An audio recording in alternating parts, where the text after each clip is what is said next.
To open an invite and chat window, press Alt plus the I key. To mute and unmute, press Alt plus the A key. To turn your video on and off, press Alt plus the V key. For keyboard and screen reader users, the following keyboard commands can be used for those using Zoom on Mac. To move focus to Zoom's meeting controls, select Control plus Option plus Command plus the H key. To open invite and chat window, press Command plus the I key. To mute and unmute your microphone, press Command plus Shift plus the A key. To turn your video on and off, press Command plus Shift plus the V key. To raise or lower your hand, press Option plus the Y key. The meeting is due to begin at 12 p.m. As we move from speaker to speaker and commence the voting process, there may be some slight delays. We thank you for your patience.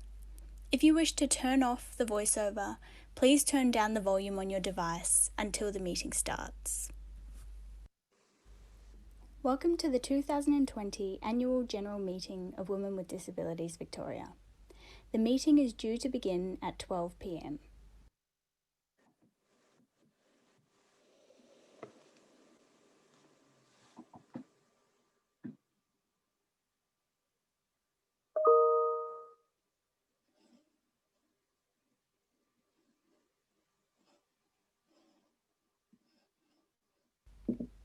If you want to ensure that you are not filmed in the meeting recording, you should make sure that your video is turned off. All videos are turned off by default. If it is turned on and then you wish to turn it off, select Stop Video. Oh, Vicky. Yes, You I may need am. to raise your hand during the meeting if you want to move or second a motion or ask a question about the business of the meeting. How you do this may differ if you're using a computer, the Zoom app, or phone. On a computer, select the icon labelled Participants at the bottom centre or top of your screen.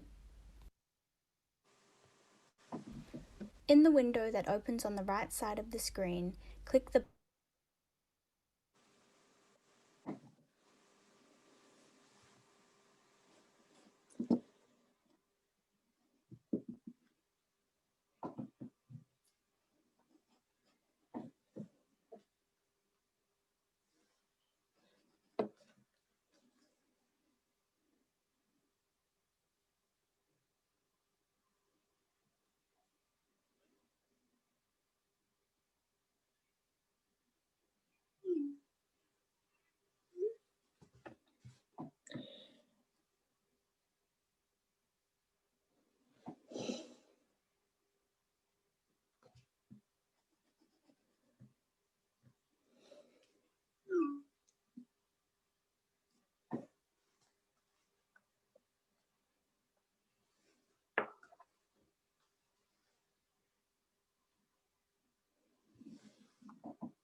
Good afternoon, everyone, and welcome to the 2020 Women with Disabilities Victoria AGM, our very first one via online.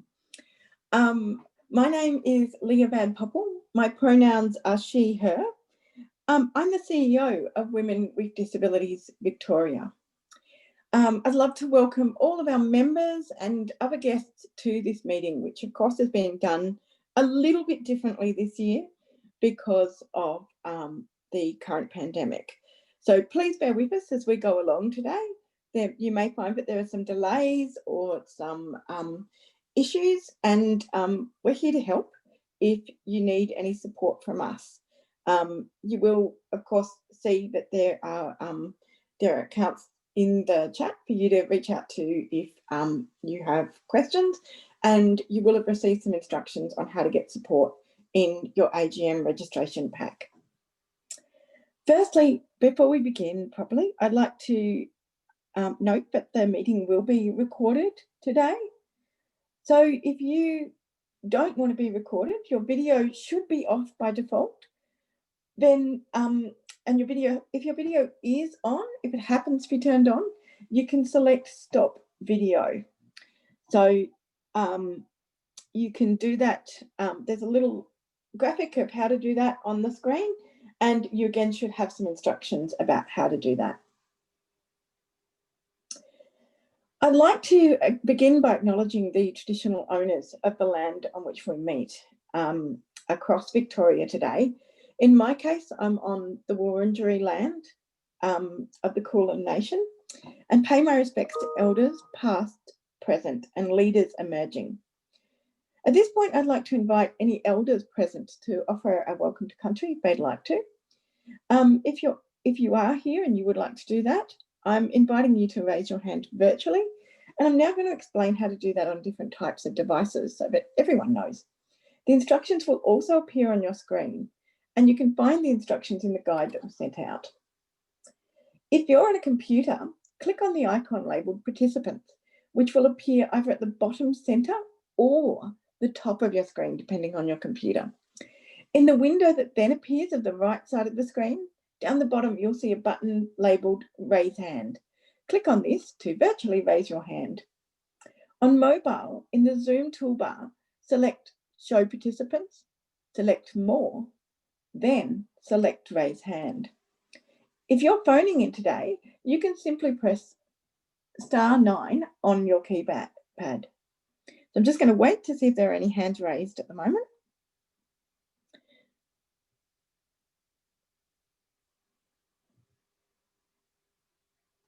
No hands. That's fantastic. Thank you all very much for joining us today in this our first AGM held via Zoom. As mentioned, you will have received some instructions for joining and participating in the meeting in the days prior to this event. And but I'd like to mention again now some of the accessibility and other features which are available to you during today's meeting. Some of the Zoom features you will use can appear slightly differently depending on what type of device you're using. So we will try to explain all the options as clearly as possible. For members who wish to have the Auslan interpreter on their screen, the interpreter will be visible next to the speaker who is speaking at the time. Thank you for being here with us, interpreters. We also have live captions available. To access the closed captions, select the closed caption button at the bottom or top of your screen. For keyboard and screen reader users, there are some keyboard shortcuts which can be used for Zoom. These are on your screen now. The commands are as follows and differ depending on whether you're using Windows or Mac. To move focus to Zoom's meeting controls, Control, Alt and Shift on Windows, or it's Control, Option and Command and H on Mac. To raise or lower your hand, it's Alt and Y on Windows, Option and Y on Mac. To open the invite or chat window, Alt and I on Windows, Command and I on Mac. To mute and unmute, Alt and A on Windows, Command, Shift and A on Mac. To turn video on and off, Alt and V on Windows, Command, Shift, V on Mac. If you're due to speak during the meeting, you will be requested to unmute your audio and then you will be heard in the meeting. At a few points during the meeting, we'll ask for a member to move or second a motion. If you want to do this, we'll need you to raise your hand virtually, and we'll explain how to do that again when we get to the first motion. Later on in the meeting, it will come time to vote for our new board members. Again, you will have received instructions on how to do this, but we will explain this just prior to the polling. This year, due to the COVID pandemic, the annual report has been sent out via email to all members. You can also find a copy on the WDV website, and copies of the annual report have been sent out via the post for those members that requested a printed copy. I'd now like to get underway with the business of this year's annual general meeting, which is also listed on the agenda sent out with your AGM notice pack. We have several apologies for this meeting, and I'm now going to read out their names. We have apologies from Andrea Main, Sharon Donnelly, and Sam Gagliardo. It's now time to confirm the minutes of last year's AGM. The minutes were also sent around to members with your AGM notice pack. To propose this motion, it's now my pleasure to introduce Saffron Hasty, Co-Chair of Women with Disabilities Victoria. Thanks, Leah. Good afternoon, everyone. I'm Saffron Hasty. I'm the co-chair of the WDV board. I use the pronouns she and her. I'd also like to acknowledge the traditional custodians of the land from which I speak to you today, also the Wurundjeri people of the Kulin Nation. This is the first of several points in the meeting where we'll ask members to move or second a motion. If you'd like to do this, you'll need to raise your hand virtually, and I'll explain how to do this. Again, the instructions will also appear on your screen, and as mentioned before, you can also find the instructions in the guide that was sent out prior to the meeting. If you're on a computer, you'll click the icon labelled Participants, which will either appear at the bottom or top of your screen. In the window that then appears on the right side of the screen, down at the bottom, you'll see a button labelled Raise Hand. Click on this to virtually raise your hand. We'll be able to see that you've raised your hand and can indicate this.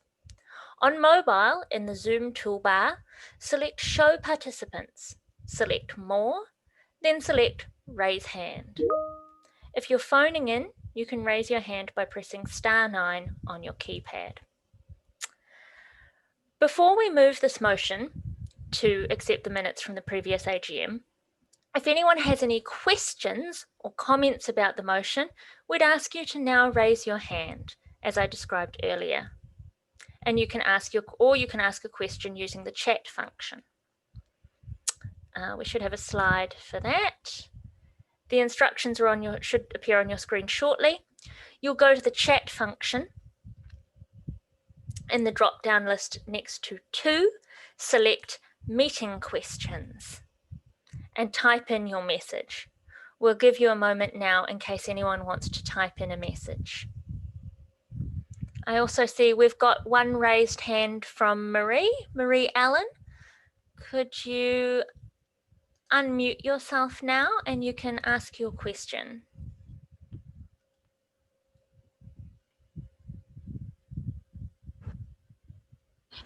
It's okay, Saffron. I was just testing my device out. Fair enough. Thanks, Marie. Have we got any questions on the minutes come through the question channel in the chat?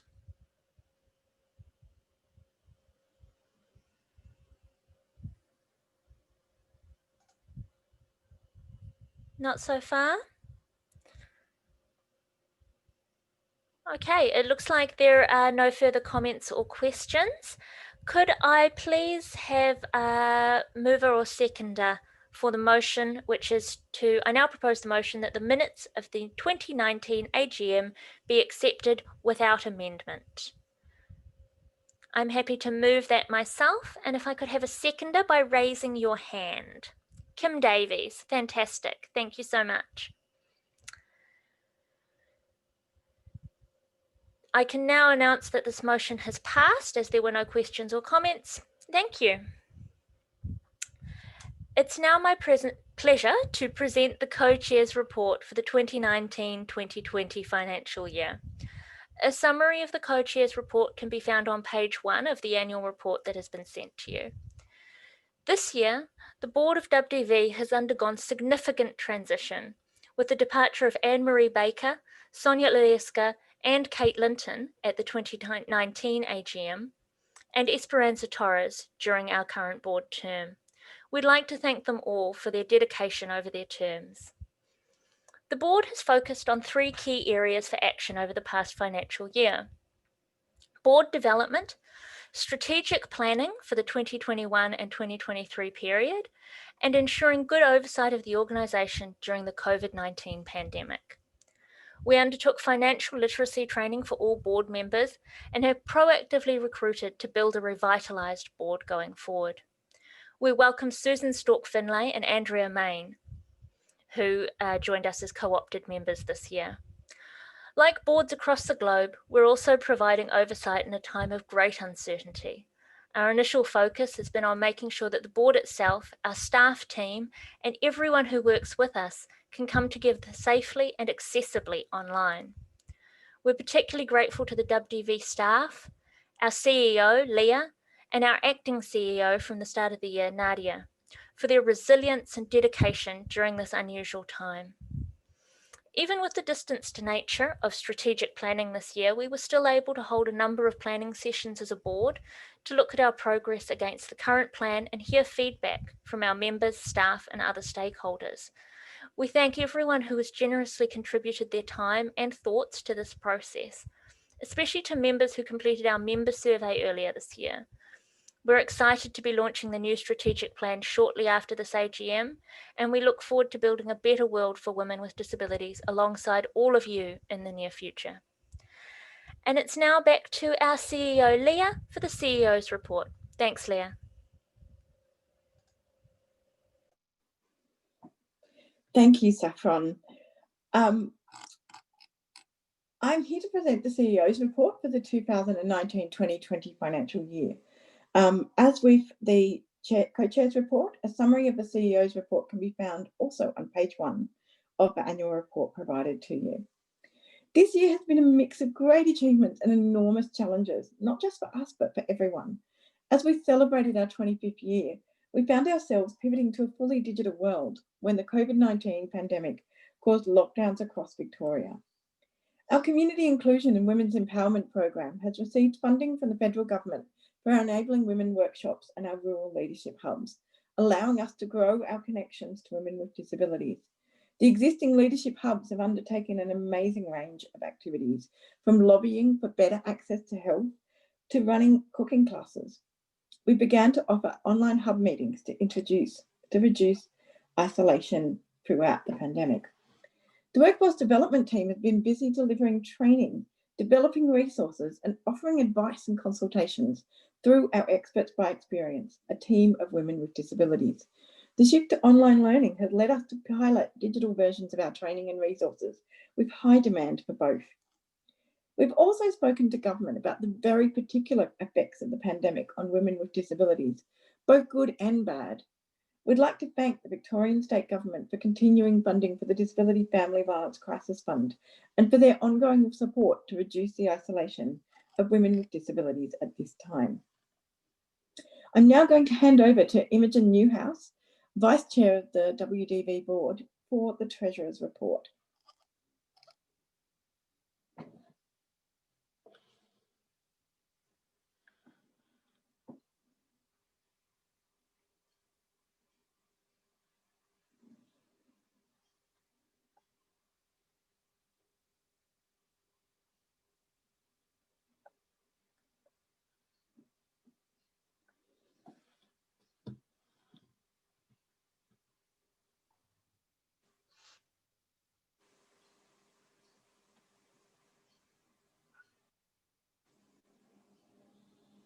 Hi, Leah. I'm so sorry. Was that me?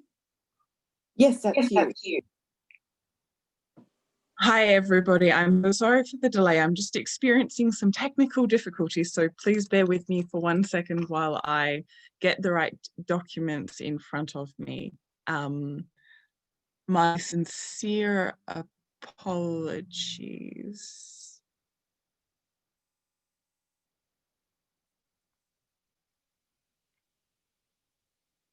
I will be just one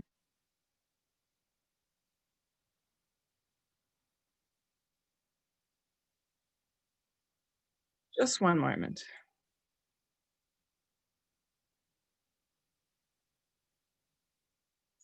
Good afternoon. Hi, everybody. I'm Imogen Newhouse. I'm the Vice Chair of the WDV Board. I use the pronouns she, her, or they, them. In the absence of a treasurer, it's my pleasure to present the annual financial reports for the 2019 to 2020 financial year. You will find a summary of the audited annual financial reports on page 12 of the annual report. As an organisation with revenue more than $250,000 per year, WDV must submit an annual financial report to the Annual Charities and Not-for-Profits Commission, and the full reports will be publicly available on their website by mid-December. WDV, with its auditors, Moran Chartered Accountants, have prepared a special purpose financial report 2019 to 2020 for this purpose. I'd like to thank my fellow Finance and Risk Committee members for all their hard work this year. I'd also like to thank Chris Spence from Greenwedge Business Services and Noha Gabriel for their assistance during the year with providing accounting services to WDV. Lastly, I'd like to thank Leah Van Poppel and Vicky Cummings from WDV, whose help and support throughout the year has been extremely valuable and given in challenging circumstances. And now for the presentation of WDV's annual financial report. The WDV board and particularly its Finance and Risk Committee worked hard this year to update our accounts and to strengthen WDV's financial position. With the adoption of a new accounting treatment last year, this year WDV is able to show you a clearer picture of the financial position as WDV continues to grow. On page 12 and 13 of the annual report, you will see WDV financial statements.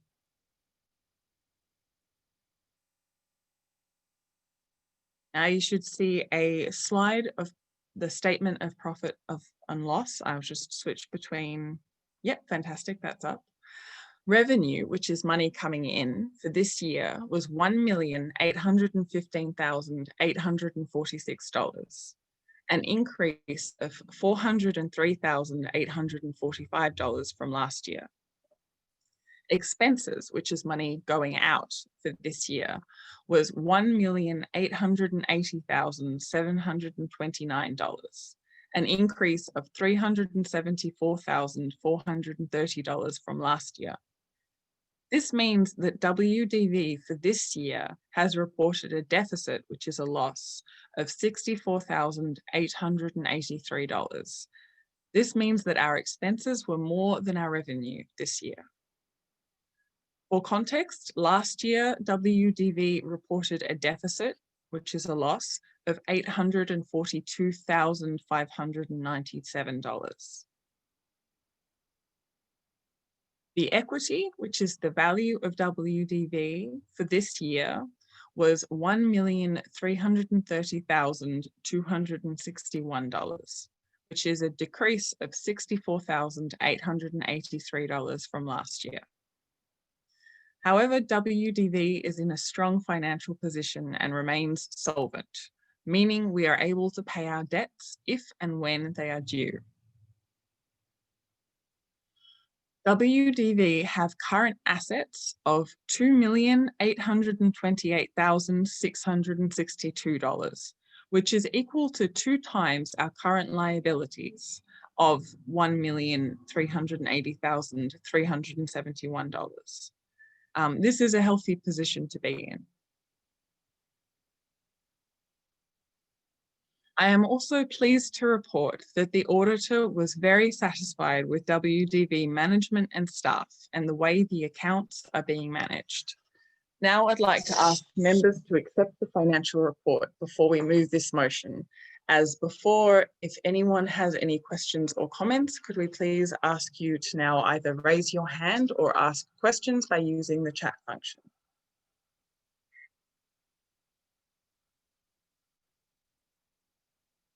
I'm just checking in to see if there are any hands being raised. I don't. Nope. All right, we will continue then.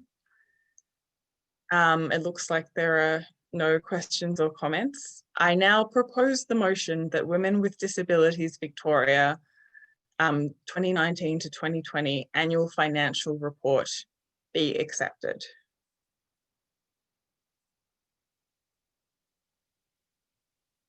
Can I ask a member to move to second this motion?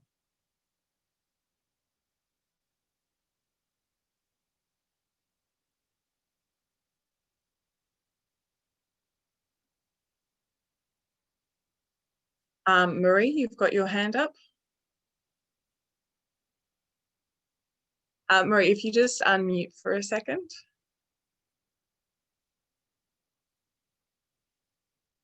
Or if you're able to put it by chat, that would be fine as well. No, it's okay, Imogen. I was just approving the minutes. Thank you. So, are you moving to seconding the motion to move the financial report? We've got Trudy Ryle and Eleanor Schultz for mover and seconder of that motion. Fantastic. Thank you. The motion has been moved. Thank you for moving that and seconding it. The motion has been passed, so thank you. And now to our auditors. This year, we were pleased to work with Moran Chartered Accountants as WDV's new auditor for 2019-2020. I'd like to acknowledge Zena Moran, who is here with us today, and thank her for her work. I'd now like to put a motion to members that Moran Chartered Accountants be appointed auditor for 2020 to 2021. Again, if anyone has any questions, could you please either use the raise hand function or ask the question via the chat function. I'll just give everyone a minute if they'd like to submit any questions. All right, well, it looks like there aren't any questions or comments. So on behalf of the board, I now propose the motion that Moran Chartered Accountants will be appointed as auditor for the upcoming financial year of 2020 to 2021. So this motion has been moved by Imogen Newhouse. Can I ask, oh, sorry, no, I'm proposing it. Apologies. Can I ask a member to move and to second the motion, please? We've got Larissa Bagliari and Helen Gwilliam as mover and seconder. Thank you. Thank you very much. I can now announce that the motion has been passed. Thank you. And now back to Saffron to explain the board elections and to introduce the nominees who will be presenting their statements. Thank you, Imogen. Hello, everyone. We're actually going to take a short 5-minute break because we believe that the election process might take a little while. So we will take a short break and we will be back at 12:32, if that sounds reasonable. I'm not seeing any dissent from the support team. So we'll just take a short break so everyone can refill glasses of water and so on, and then we'll be back in 5 minutes from now. Thanks, everyone, and feel free.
Thank you and welcome back, everyone.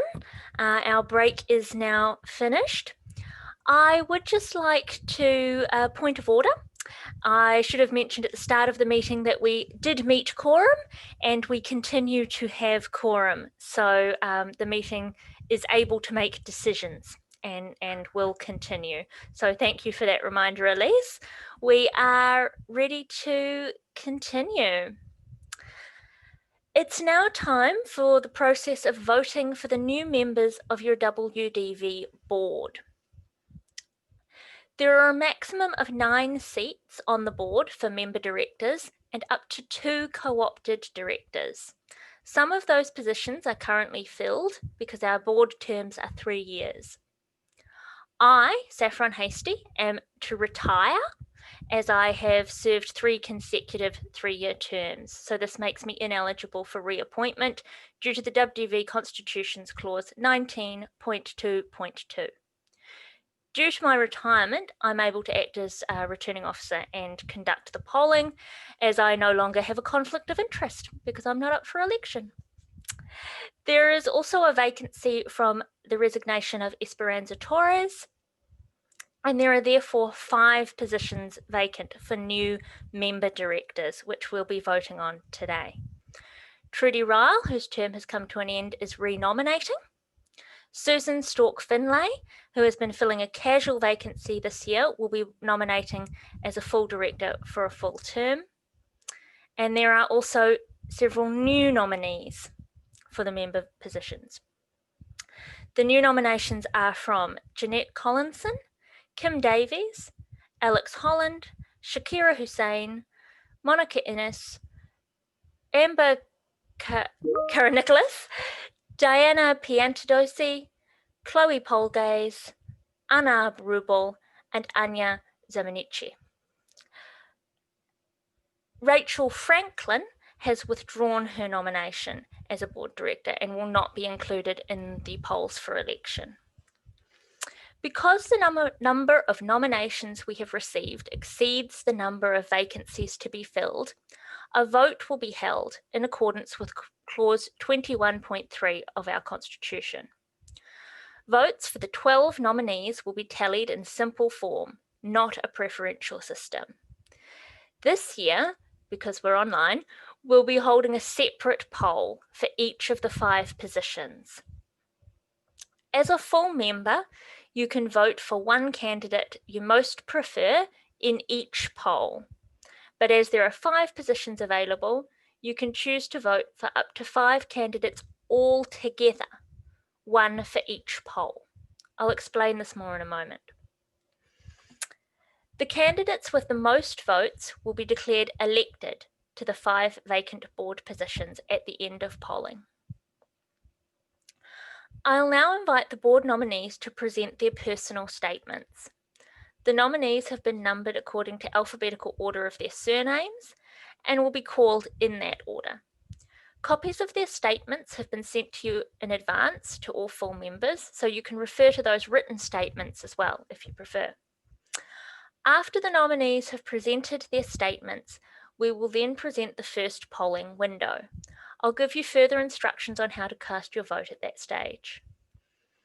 I'll then invite all full members to cast their vote for one nominee only in each poll. As there will be separate polls for each board position, please, as you consider the nominees, make a note of up to 5 candidates you'd like to cast your votes for. But right now, I'd like to introduce our first nominee, Jeanette Collinson. Jeanette, if you could unmute yourself, and you're welcome to turn on your video as well if you'd like.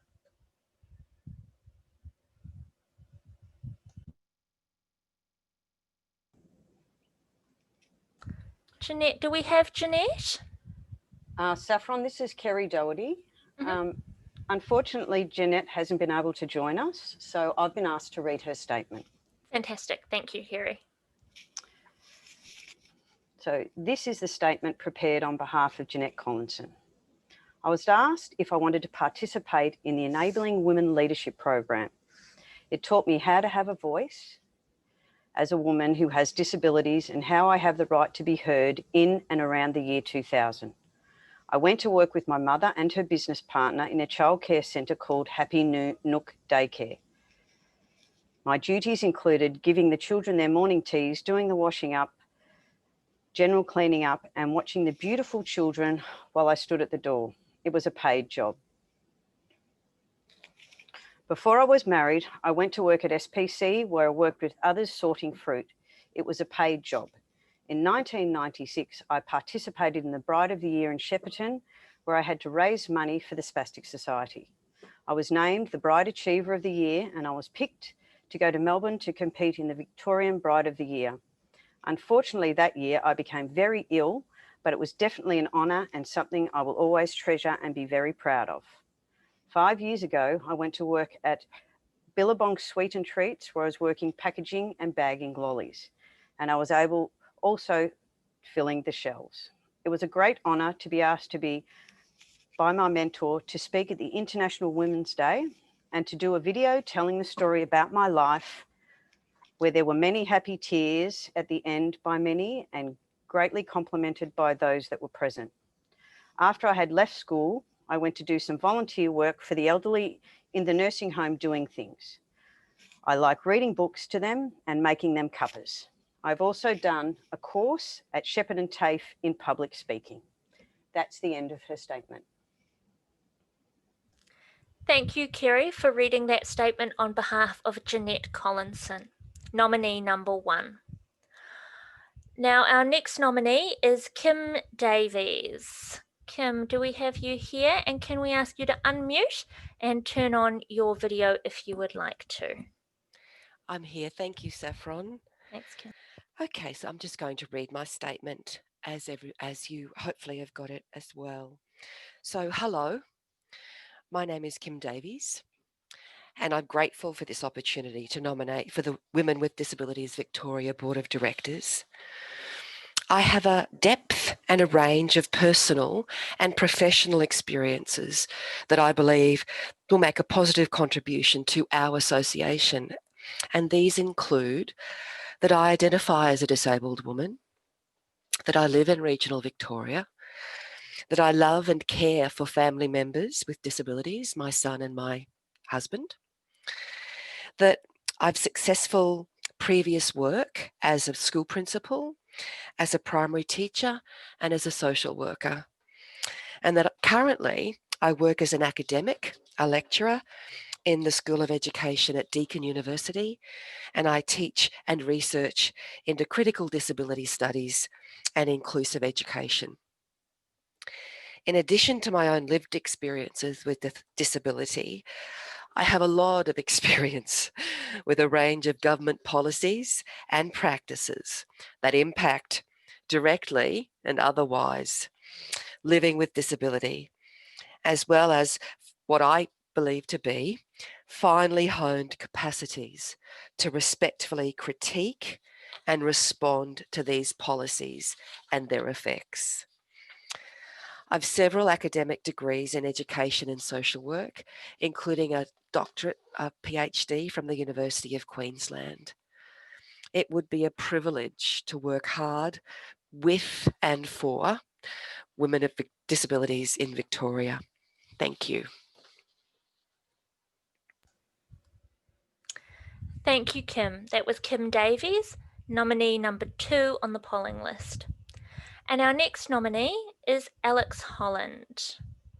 Kerry is going to read Alex's statement as Alex is an apology today. Kerry, could I ask you to unmute and please read Alex Holland's statement? Thank you.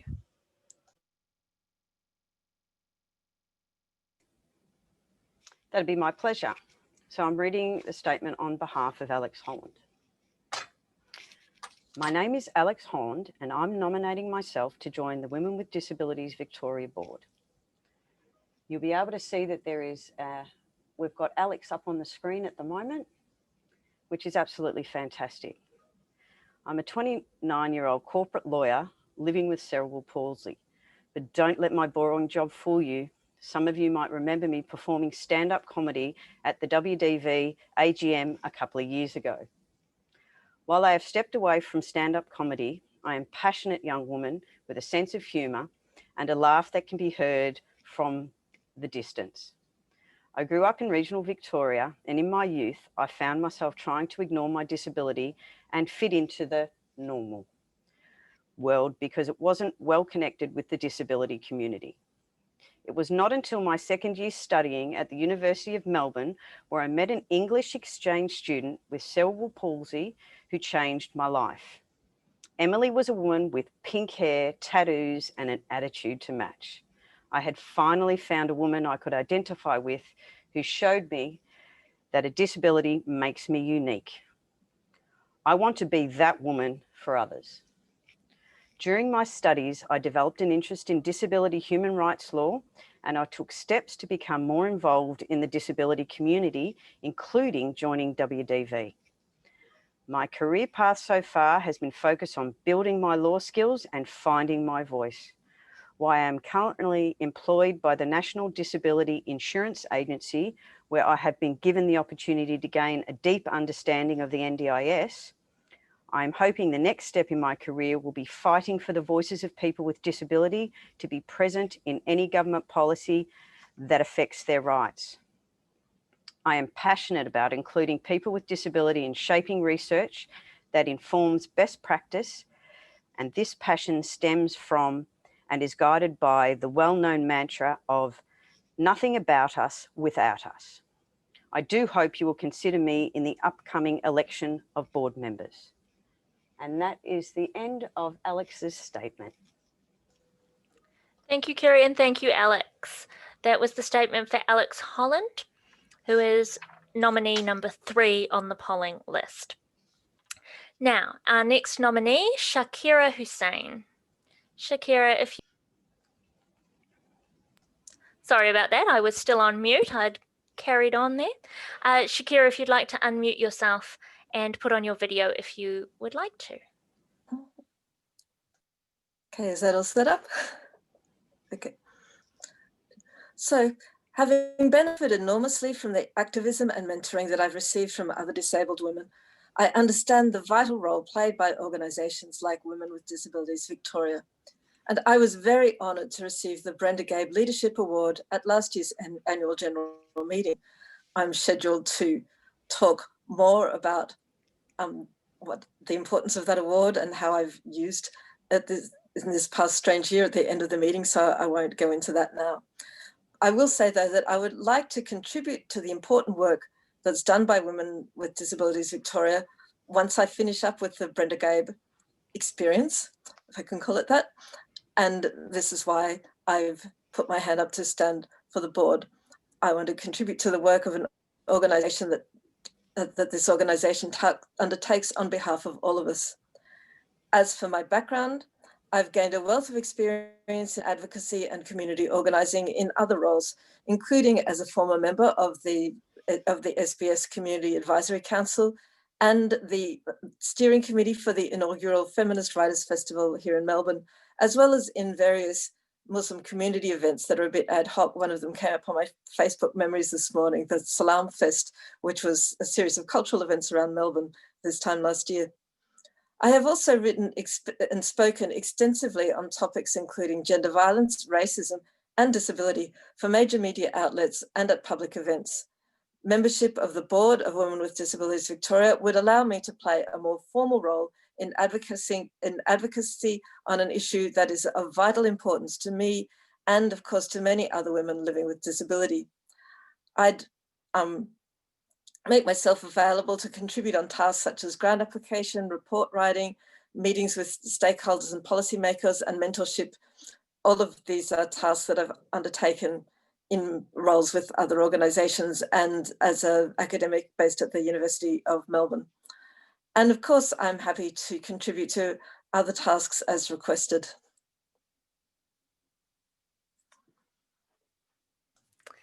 Thank you, Shakira. That was the statement from Shakira Hussain, nominee number 4 on the polling list.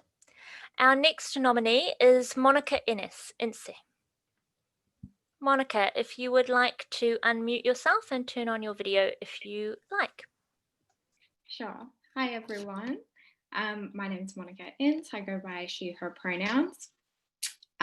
So I have a Bachelor of Arts. I'm a recent graduate and I majored in gender studies and minored in psychology. In 2021, I'll also be doing an honours year in gender studies. My research primarily focuses on the use of social media, being Instagram, among those identifying as both LGBTQIA+ and disabled or having a disability, to foster community connection and imagine equal utopias and futures.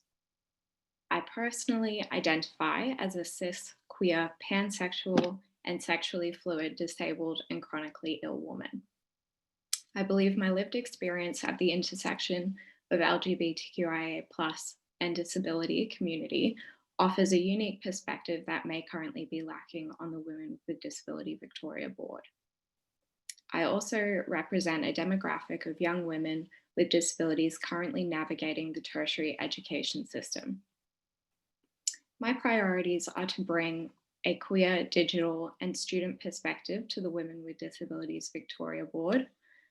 I want to ensure that this organisation is upholding its value of diversity by considering LGBTQIA+ perspectives alongside disability.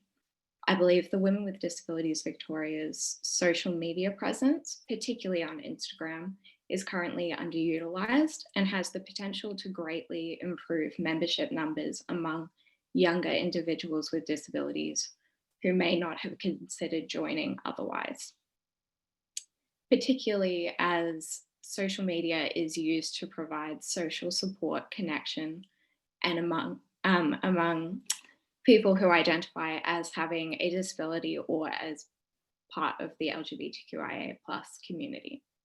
I would like to see resources, research, and education targeting this community, and that being on topics that are including but not limited to sexual and relationship education, self-advocacy within the tertiary education environment, self-advocacy within medical environments regarding gender identity, sexual orientation, and hormonal and menstrual conditions, research identifying unique experiences and needs of the LGBTQIA+ members of this organisation, social media campaigns that ensure LGBTQIA+ members are welcome and felt welcome in this organisation.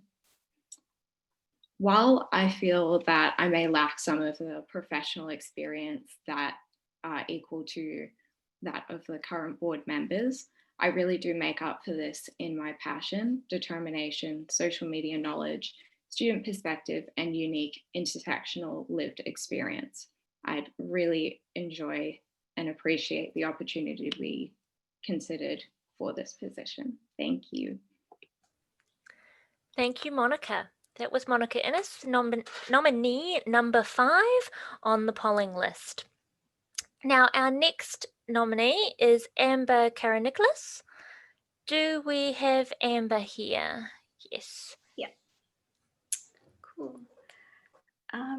So I am a researcher, a writer and activist with a lived experience of mental health issues. I'm currently a PhD candidate at La Trobe University, where I'm researching the intersections and connections between mental health legislation and the criminal legal system in Victoria.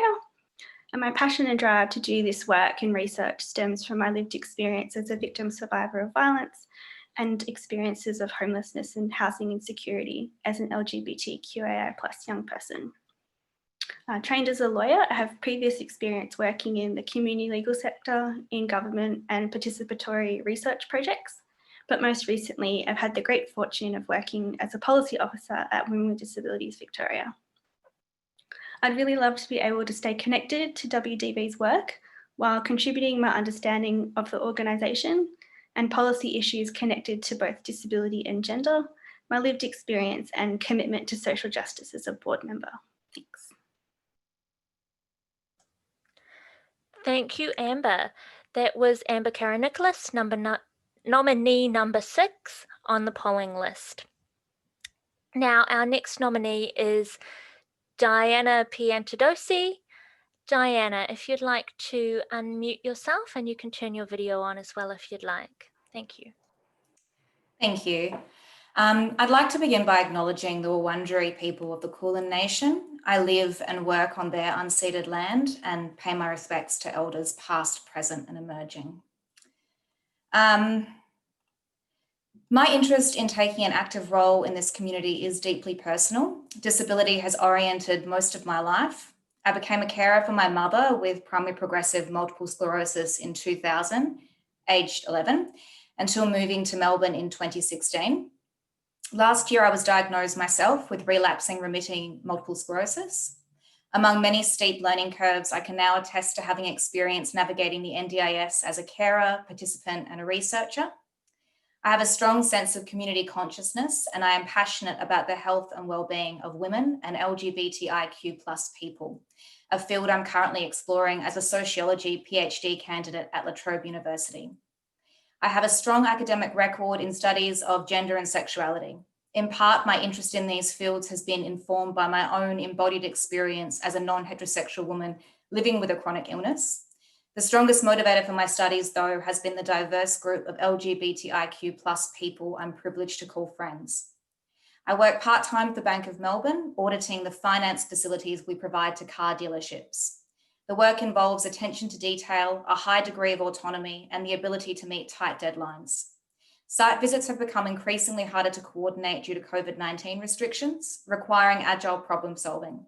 I have developed training materials and assisted in coaching my colleagues to interpret quantitative data sets and prepare detailed risk and compliance reporting. Navigating the male-dominated culture of the automotive industry requires adaptable skills of oral and written communication, which I believe would be important as a member of the WDV board. I'm recognised as a high performer in my work at the bank, which I owe to being highly organised and an effective communicator. I have experience serving as a student representative on various academic boards during my studies. I also have experience in successfully applying for grants, and I have worked with diverse stakeholders, including local government. I'm confident I possess the requisite skills and experience to add value to the important work of WDV as a board member. I have a deep connection and desire to contribute to work in this sector. This would be an opportunity to ground the focus of my PhD project in women's lived experiences of disability while advancing my commitment to contribute to this community. Thank you. Thank you, Diana. That was Diana Piantadosi, nominee number 7 on the polling list. Now, our next nominee is Chloe Polgaze. Sorry about that, Chloe. And Chloe, there you go. You've beat me to it. Thank you. Welcome, Chloe. Give me a second. I didn't think I was going to get to speak in time, but right. There we go. Hi, I'm Chloe, and I'm a queer, autistic, disabled woman.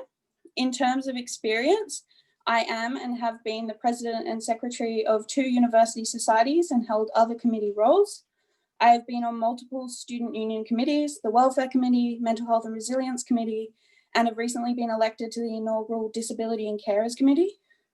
I have been a Headspace Youth Advisory Council member in a regional area. I am just completing my 2-year term on my university's academic board, which oversees the governance and quality for all 80,000 plus students enrolled at the university. I also currently work with Senator Steele John, moderating the Accessible Australia group. This was a group started to continue the momentum created for the fight for the Disability Royal Commission. I have been an advisor in the non-residential colleges at my university for 3 years. Recently, I've been able to advocate for increased accessibility of the program by ensuring members have the opportunity to list any accessibility needs when joining. I also hope to run a disability ally program next year for new coming advisors. In all of my roles, I have fought for my disabled peers, ensuring we are not forgotten. This was especially critical this year during the pandemic, where I was able to advocate for students with diverse needs who otherwise may have been missed.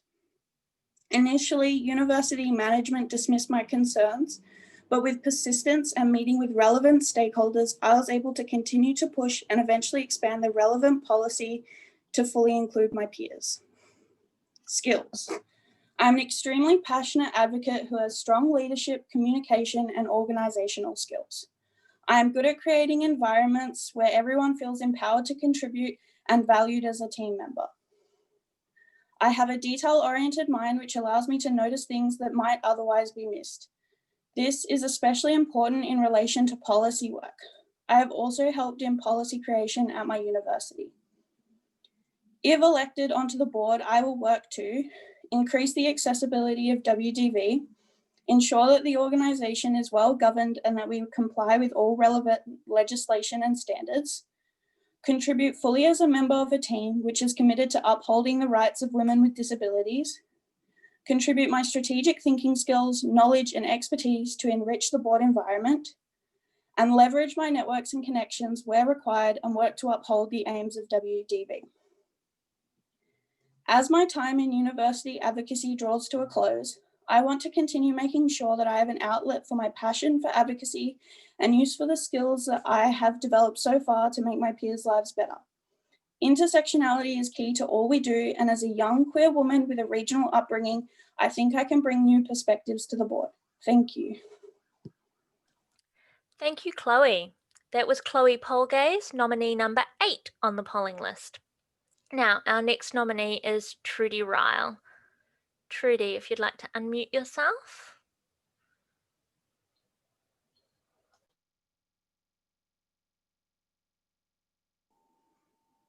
Hello,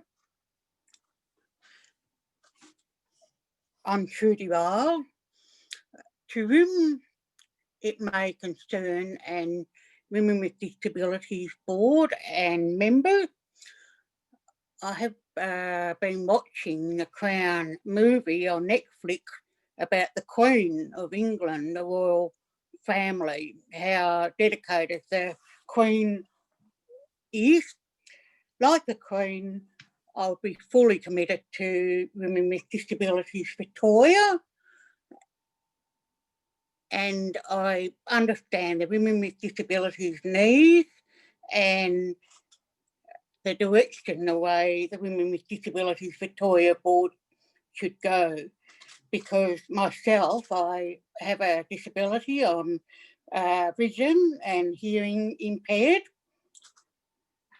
and I have a sibling who's deafblind as well, and I've worked widely with deafblind people. I wish to apply and express my interest on the board as a director of Women with Disabilities Victoria, because I bring a wealth of experience to this position, as I have served on a number of boards previously and currently, which has followed. Firstly, is Deafblind Victoria. I'm a co-founder of that group, and I currently work there, and I've worked many years on the board, so I've got a lot of experience there. The other board that I've worked on is Women with Disabilities Victoria, Melbourne City Council, Casey Council, Monash Council, all disability related, Victorian Equal Opportunity Committee, Commission, the Victorian Equal Opportunity and Human Rights Commission, Transserve is a bus service, for example, the Altona bus to Morty Alec. I'm on the disability board there, and other boards. I've been involved in disability advocacy for many, many years. I probably have over 20 years experience.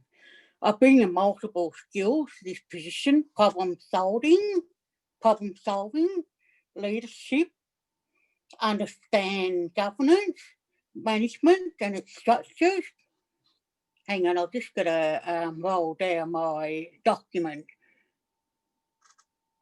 Commitment to causes and willingness to contribute to the direction of the board, maintain wonderful relationships with the board and the CEO and external clients, identifying board organisations, assets and member investment, contributing to auditing to each year, many times actually, communicating well in all areas, verbally, written and oral information, excellent interpersonal skills and organisation skills, preparing and attending for board meetings and completing tasks, identifying with members, as I have a disability myself. I also understand mental health because I suffer from that as well. I understand the barriers that people face, you know, in their human rights laws in regard to gaining equal rights to accessibility. And I have many other skills because I have worked in disability-related industries and other industries. So I do identify issues in many areas, for example, women with disabilities, what they face. Lastly, I enjoy art, dogs, movies, books, cooking, wine, coffee, and meeting people. And lastly of all, I'm very passionate about this, so I'd like to be elected to Women with Disabilities Victoria. Thank you. Thank you, Trudy. That was Trudy Ryle, nominee number 9 on the polling list. Our next nominee is Susan Stork Finlay. Susan, if you'd like to unmute yourself and pop on your video if you so choose.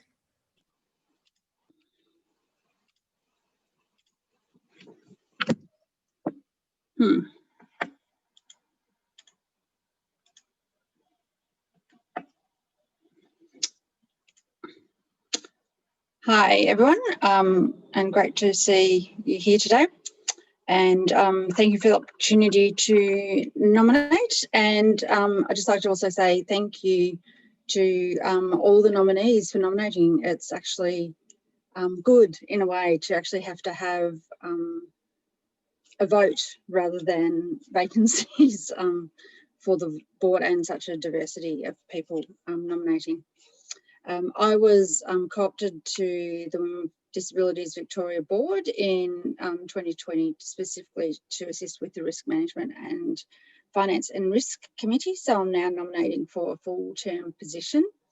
And I bring my many years of experience on a diversity of boards from small to large organisations in the mostly non-for-profit sector and in non-government organisation sector, and that comes from small to across like national, and the sitting across merging smaller organisations and assisting them to do that, to overseeing large things encompassing hospitals and schools and all of that type of boards. So that's where my diversity of board governments comes from. And then also managing my own professional practice of staff for over a decade and running my own business for over 25 years. So I also bring my lived experience of my own disability and my perspective of raising 2 children, now teenagers, and one nearly an adult in a week and a half of children with disabilities. So professionally, I've lived and worked in both rural and suburban sectors. I was born in the country and I've been an adult living in the country, and both in the suburbs in Melbourne and also interstate.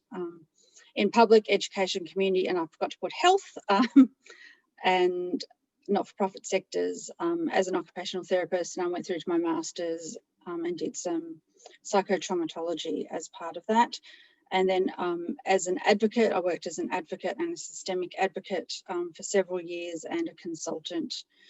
And this included in managing other projects, including writing and presenting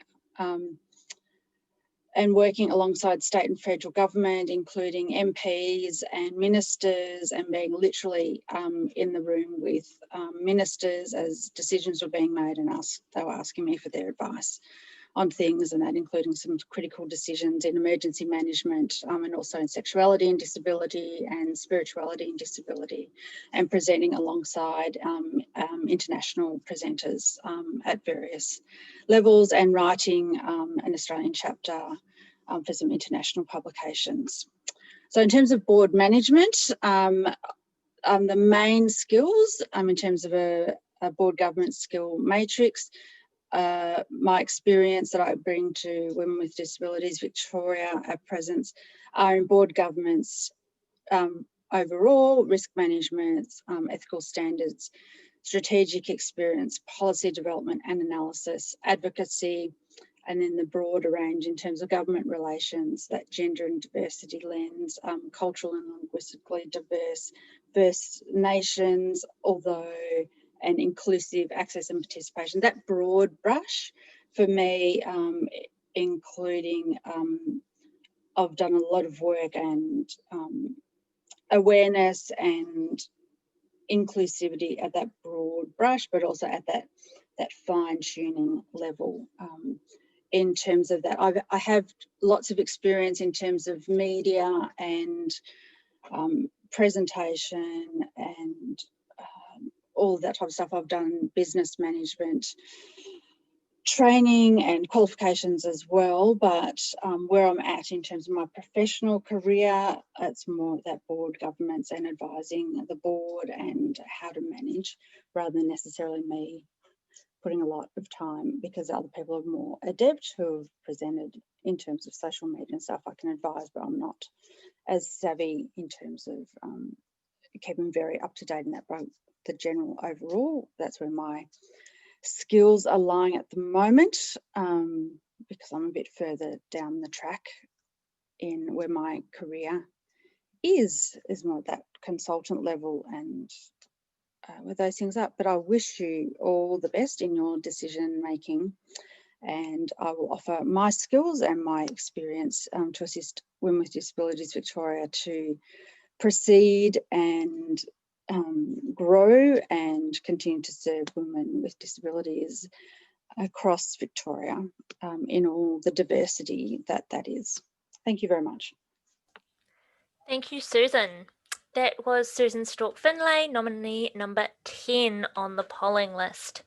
And now our next nominee, Annaberubal. Annab, if you would like to unmute yourself, and I can see your video there as well. Thanks. My name is Annaberubal. The opportunity to be elected as a board of director for the Women with Disability Victoria is a great prospect that aligns with my personal values, my lived experience of disability, and my professional aims. I am an experienced finance manager and HR, as well as diversity and inclusion practitioner with lived experience of intersectionality. What I mean by the intersectionality is I'm a woman with this. I'm a person with this identify having as a disability. I'm African. I'm a migrant. So I wear many hats, as I usually say. I have exceptional financial and human resource management skills on a personal level. I'm committed to ensuring my work contributes to high quality public service. I'm also a public servant. My current role is finance and HR manager with the Victorian Disability Worker Commission. It's a new commission recently been established. We start operation 1st of July. I lead multidisciplinary team who are responsible for corporate service for the commission. I have a passion for diversity and inclusion. I led the delivery of the something called All Abilities Action Plan. It's a government action plan, state government action plan that aims to increase people with disability within the public sector by 6% 2020 and 12% by 2025. So I used to work at Department of Treasury and Finance, and I implemented few of the strategies to enable them to reach that target. A recent achievement is securing approval for the department to host 7 internship. That intern is offered by the Australian Network on Disability. So it's a graduate, a young graduate who have a disability who struggle to get a job. So we find out there is a gap between graduate and getting employment. So I was able to advocate and manage to get 7 positions. 5 of those 7 positions were converted to employment. I'm also particularly proud of an advocacy work that I'd done, which was to create a disabled car park at one of the train stations located in Faulkner, Victoria. This train station was opened on 16 October 1928. However, in 2008 January, it did not have. 2018 January, it did not have a disabled car park. So I've been thrown around by the council of that area. Metro is the train station, and Moreland City Council. Finally, I was able to get a 3 car park being enacted. So this shows me really, although it was a difficult time, but really advocating and share my lived experience and how important is the station. I'm 100% sure that I wasn't the only person who's using that train station who have a disability. There was a need for it. So I'm proud to say that there's my persistent and my strong negotiation and influencing skills led to this getting the result within 6 weeks. Within 6 weeks, the train station had 3 disabled car back. And if you go there 9 o'clock, I'm talking about pre-COVID, you won't even get a car, you won't get a spot. So you could see how the need was there, but unfortunately it needed to be sort of pushed. I'm also vice president of the Victorian Public Sector Enablers Network. The Enablers Network is an employee-led network who advocate more representation of employees with disability, career progression for existing employees. So this is what actually, by establishing this network, is what led to government coming out and saying, okay, we need a really action plan to increase people with disability employment and career progression. So we're not there yet. We're making the good progress. What the Enablers Network do is we empower our members with workplace adjustment. The workplace adjustment is someone might need it, the desk being set up a particular way.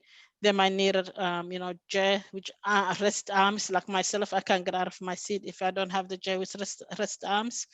Sort of educating really managers to say, it doesn't have to cost you a fortune, to accommodate people. Some people might need to start work late and finish early. So I'll really bring to the women with disability if I've been elected. I'm a finance manager. I have a financial experience. I've got HR management, and I'm also diversity and inclusion background. So I'm really looking forward to the opportunity to join the board. So that's my statement. Thank you, Annab. That was Annaberubal. I hope I got it right this time. Nominee number 10 on our polling list. Nominee number 11 on our polling list. Our next and final nominee is Anya Zaminishnik. Hopefully I got that one close to right. Anya, are you with us today? I know you weren't sure if we would have you today. No, I can't see Anya. In that case, Kerry, could I ask you to please read Anya's statement? That'd be my pleasure. Thanks, Saffron. Dear members of Women with Disabilities Victoria, serving on the board of Women with Disabilities Victoria would be the greatest responsibility that I've had personally undertaken. My previous service on the board of RMI TV and the Polish Weekly, as well as committees such as the Polish Museum and Archives in Australia or Australians for Diversity and Disability Employment, has given me some great experience of having to make difficult decisions regarding organisational restructuring to assure ongoing viability, as well as negotiating contractual obligations and specifying duties. However, it will be still present a steep learning curve to become responsible for an organisation of the size and scope of Women with Disabilities Victoria. The past year has given us unprecedented time for reflection on the everyday struggle to keep the needs of persons with disabilities from being devalued. This constant political balancing of business imperatives competing with human health demands has been fraught with slogans that have dominated social media to the detriment of rational discussion. Most federal government measures have focused on the cost benefit of various measures of GDP while ignoring the impact on the lives of marginalised and impoverished groups facing increasing financial stress. We have had opportunities to analyse the proceedings of the Royal Commission into Aged Care and Disability, wherein both share similar stories of systematic abuse that is repeated over and over again without proper preventative strategies being implemented to clean up the corruption of an industrialised care sector that puts profits before people. When the federal government brought in the JobKeeper payment rate of $1,100 per fortnight, it inadvertently admitted that the maximum single rate for age pension and disability support pension of $944.30 per fortnight, including supplements, is adequate. Women have been on the forefront of job losses and casualisation of part-time work, yet their considerations have not been a priority in the most recent federal budget. Women with disabilities still remain among the most vulnerable and marginalised Australians, and increasingly housing insecurity is causing additional health problems.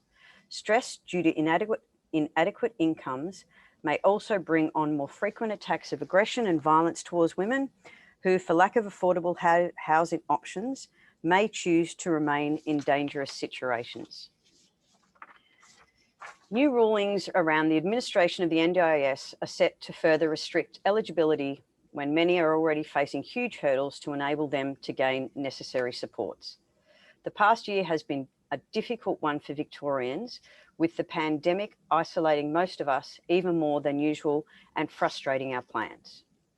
Those of us without access to smart devices and sophisticated telecommunications have been disproportionately affected, since the cost of technology and ability to make use of it remains a barrier to many, even as services are becoming completely dependent on online access and technological literacy.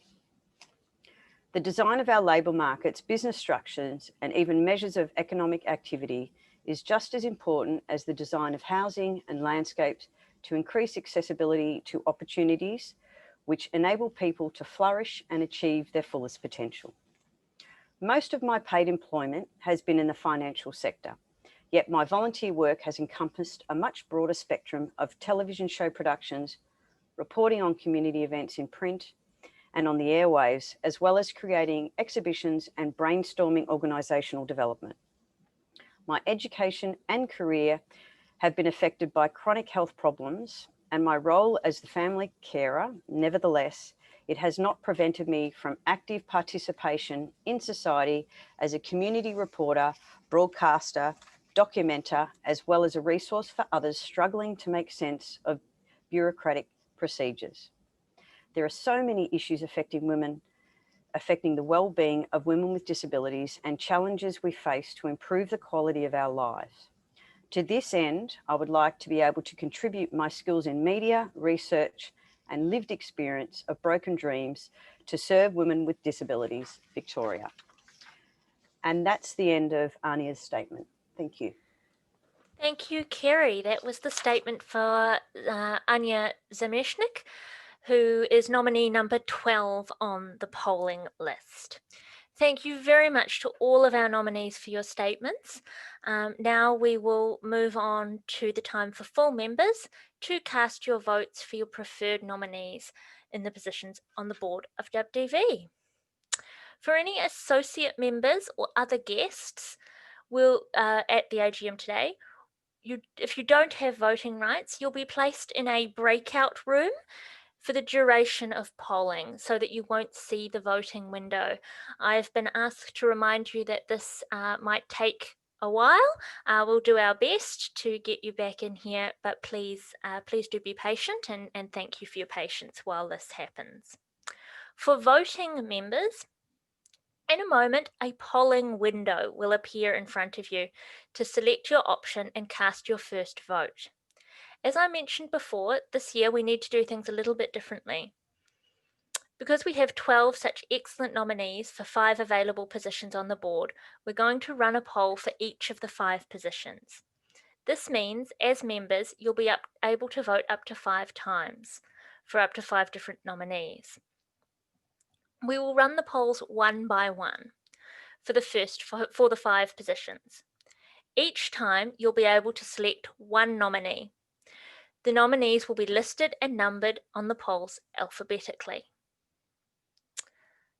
We should see a slide shortly. Zoom has some limits about how polls can be run. So for the first 2 polls, we'll have the nominees' names listed in 2 groups, because Zoom can only manage to have up to 10 names per question. To make this work in each poll, we'll ask you to select the name of one preferred nominee. Then, in the group where you have not selected a name, there's an option at the bottom saying, I have voted for someone in the other group. Hopefully that makes sense. So you'll pick one candidate from one group, and then in the other group, you'll choose the I have voted for someone in the other group option and click submit. Once you click submit, the poll window should disappear, and that means that your vote has been registered. Now we're going to see the slide for the submit button. There we go, submit button. If you have any problems with the polling window, there are a couple of things you can do. You can raise your hand, as we've discussed previously, and we'll take you to a breakout room where you can tell us who you'd like to vote for. Or you can use the chat window to chat to proxy votes and cast your own vote. I'm now going to explain the chat function for proxy votes. If you've been appointed as a proxy to vote on another member's behalf, we ask that, as well as casting your own vote using the polling window, that you cast your proxy vote in the following way. Select the chat function. Then, in the drop-down box next to select proxy votes. In the message, please say who the member you are voting on behalf of is, followed by the name of the nominee they want to vote for. For example, proxy vote for Leah Smith, voting for nominee number 15, Jane Brown. If you're using the chat function to lodge your own vote, please say your name, followed by the name of the nominee you want to vote for. At the end of each poll, we'll pause to count up the votes from both the poll and the proxy voting window. We'll then announce the nominee elected to that position. We have some rules from the WDV Constitution about how our vote must be conducted. For each poll, if there is a tie of leading nominees, we'll need to run a runoff poll, so that if this happens, we'll pause to load a new poll with just the tied nominees.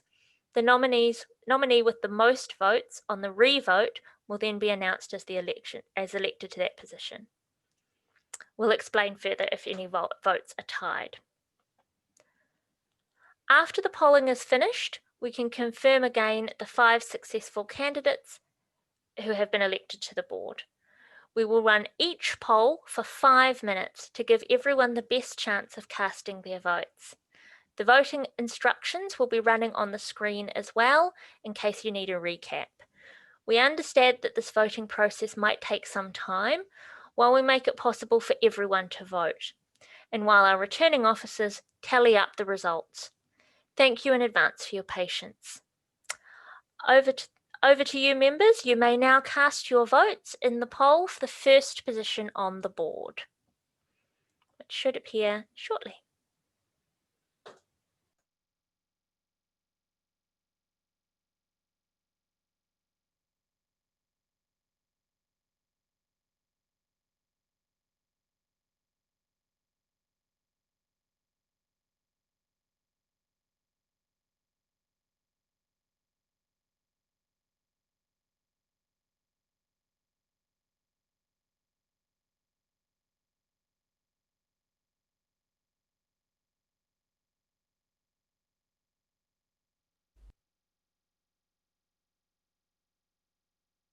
In the polling window on your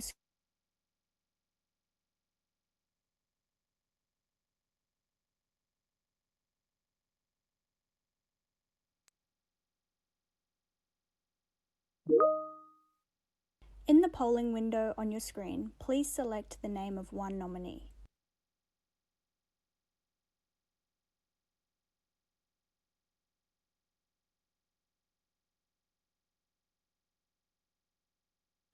Because we have had to group the nominees into two groups, in the group where you have not selected a name, please select the option I have voted for someone in the other group. Once you have done this, the Submit button will be highlighted. Select Submit. If you can't click on Submit, please double check that you have clicked on a button in both groups. Submit will only appear when you have done so. Once submitted, the polling window will disappear. Your vote has been recorded.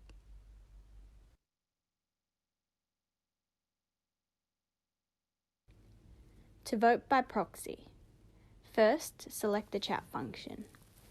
Then choose Proxy Votes in the drop-down menu next to To. Then type in the message.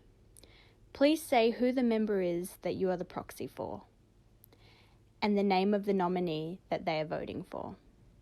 For example, proxy vote for Leah Smith, voting for nominee number 15, or the nominee's name.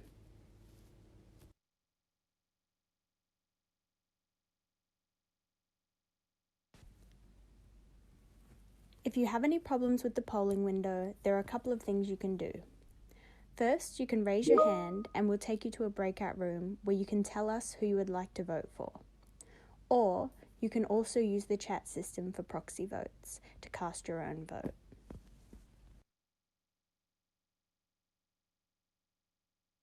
In the polling window on your screen, please select the name of one nominee.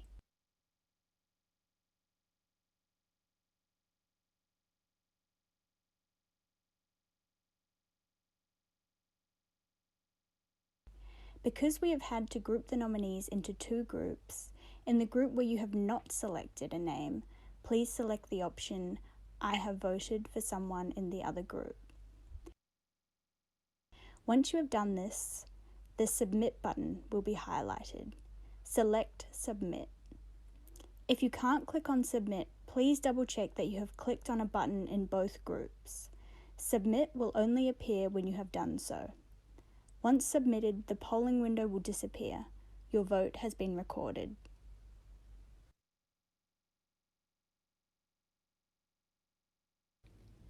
To vote by proxy, first select the chat function.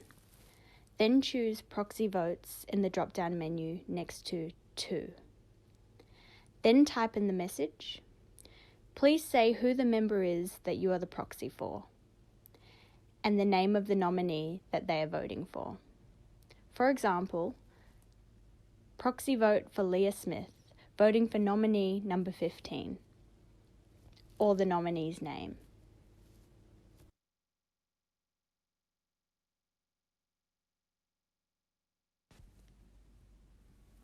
If you have any problems with the polling window, there are a couple of things you can do.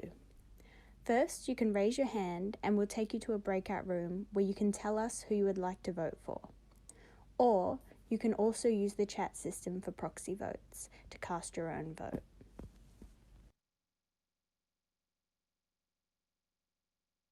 In the polling window on your screen, please select the name of one nominee.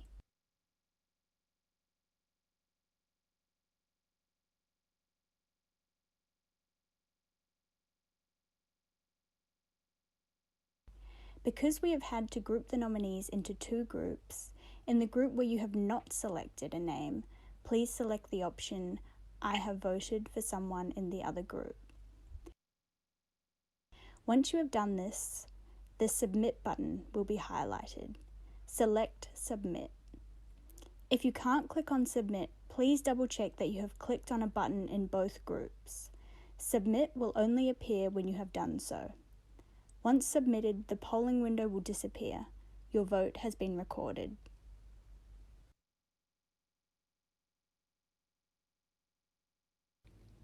To vote by proxy, first select the chat function. Then choose Proxy Votes in the drop-down menu next to To.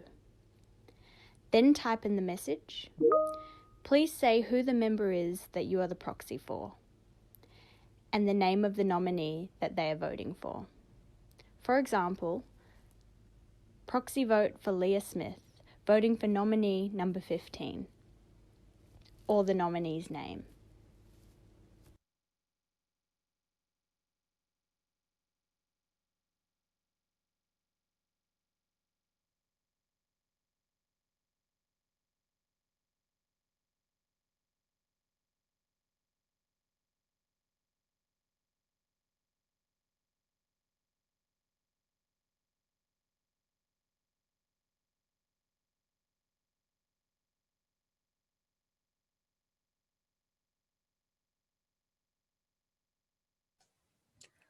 Hi everyone. We're just tallying up the votes now for the first position. I just have been asked to mention that you do not have to vote and that you can close the polling window if you prefer not to vote. That's absolutely fine, or wait for the time to elapse. You do not have to vote. And I'll clarify that again before the next poll. Thank you.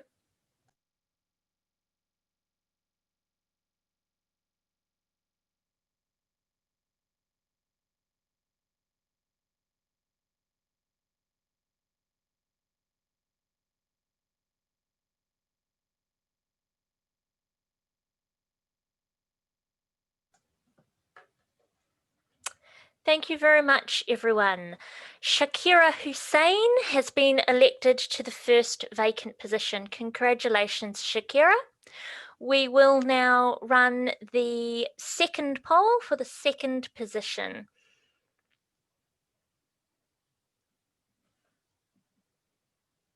It just takes a moment for it to get set up, so thank you for your patience.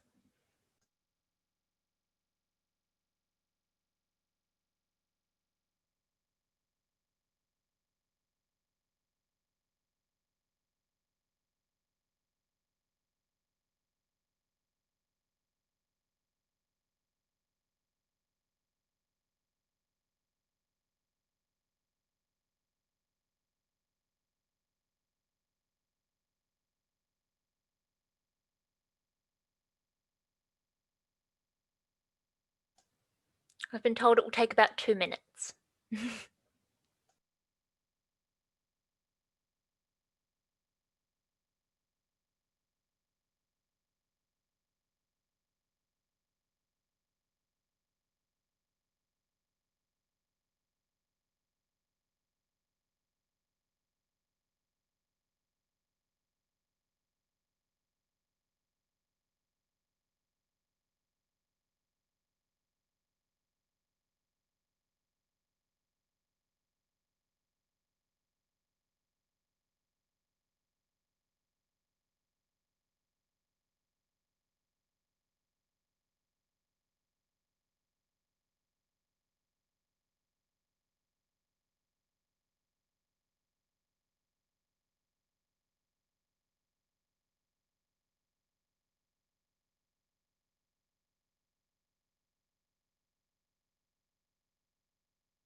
Fantastic. And the second poll should now be showing on your screens. Again, we have 2 groups, so please vote for one nominee in one group and then choose the I voted for someone else option if in the other group that you have not chosen a nominee for. The poll will be available for 5 minutes. If you do not want to vote, you can either let the poll lapse or you can close the polling window. Thank you, everyone.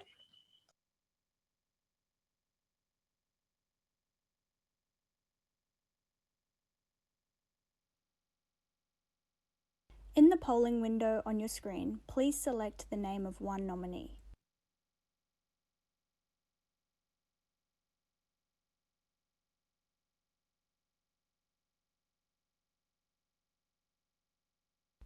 Because we have had to group the nominees into 2 groups, in the group where you have not selected a name, please select the option I have voted for someone in the other group. Once you have done this, the Submit button will be highlighted. Select Submit. If you can't click on Submit, please double check that you have clicked on a button in both groups. Submit will only appear when you have done so. Once submitted, the polling window will disappear. Your vote has been recorded.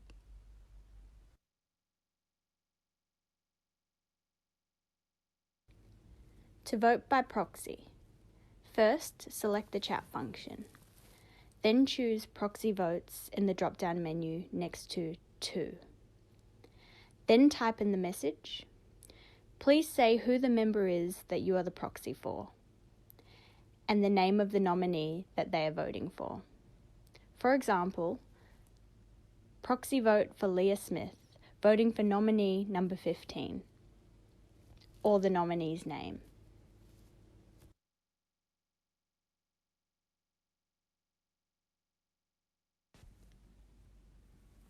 If you have any problems with the polling window, there are a couple of things you can do.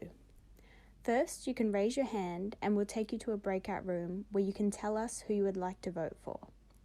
Or you can also use the chat system for proxy votes to cast your own vote.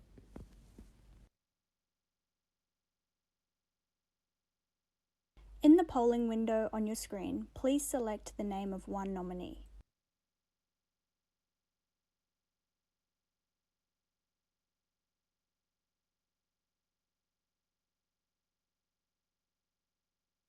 Because we have had to group the nominees into two groups, in the group where you have not selected a name, please select the option, I have voted for someone in the other group. Once you have done this, the Submit button will be highlighted. Select Submit. If you can't click on Submit, please double check that you have clicked on a button in both groups. Submit will only appear when you have done so. Once submitted, the polling window will disappear. Your vote has been recorded.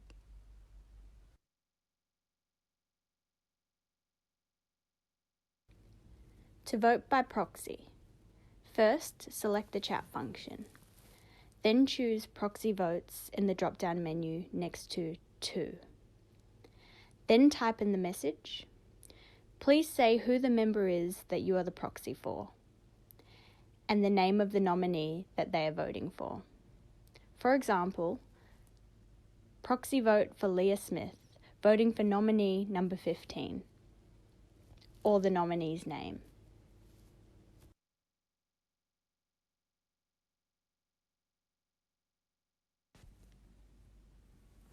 If you have any problems with the polling window, there are a couple of things you can do. First, you can raise your hand and we'll take you to a breakout room where you can tell us who you would like to vote for.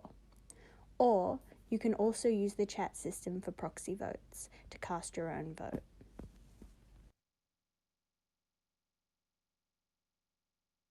In the polling window on your screen, please select the name of one nominee.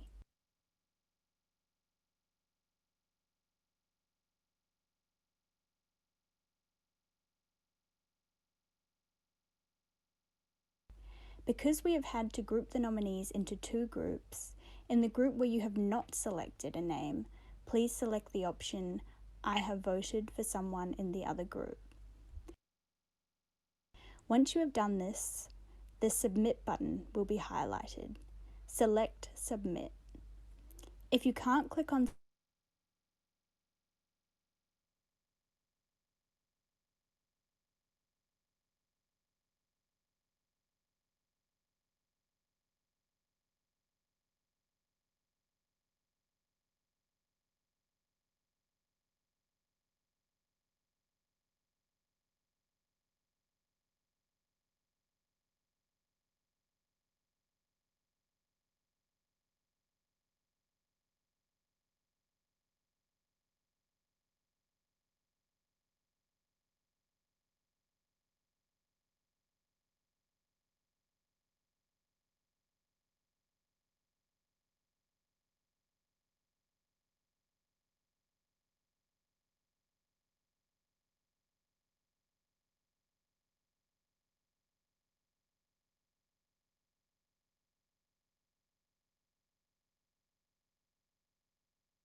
Thank you for your patience, everyone. It is now my pleasure to announce the second appointed member is Annaberubal, which I'm sure I just mispronounced again. Sorry about that, Anab. But congratulations, welcome to the board. And it'll take us a couple of minutes to set up the next poll, which will be for the third vacant position.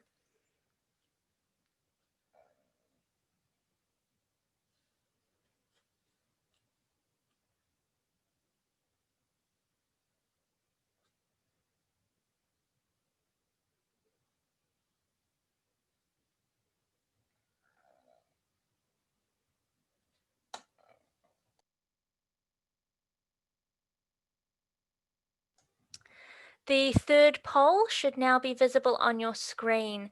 There's no longer a need for the two questions. All of the nominees are in one question. So you simply need to vote for the member that the nominee that you would most prefer for the third position. Thank you.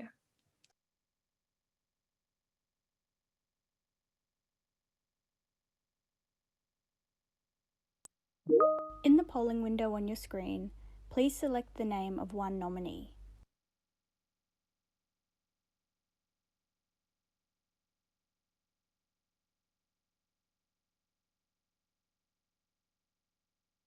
Once you have done this, the Submit button will be highlighted. Select Submit. The polling window will disappear. Your vote has been recorded. To vote by proxy, first select the chat function. Then choose Proxy Votes in the drop-down menu next to 2. Then type in the message. Please say who the member is that you are the proxy for, and the name of the nominee that they are voting for. For example, proxy vote for Leah Smith, voting for nominee number 15, or the nominee's name.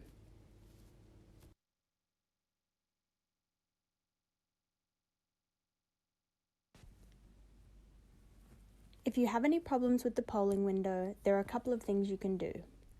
First, you can raise your hand and we'll take you to a breakout room where you can tell us who you would like to vote for. Or you can also use the chat system for proxy votes to cast your own vote.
In the polling window on your screen, please select the name of one nominee.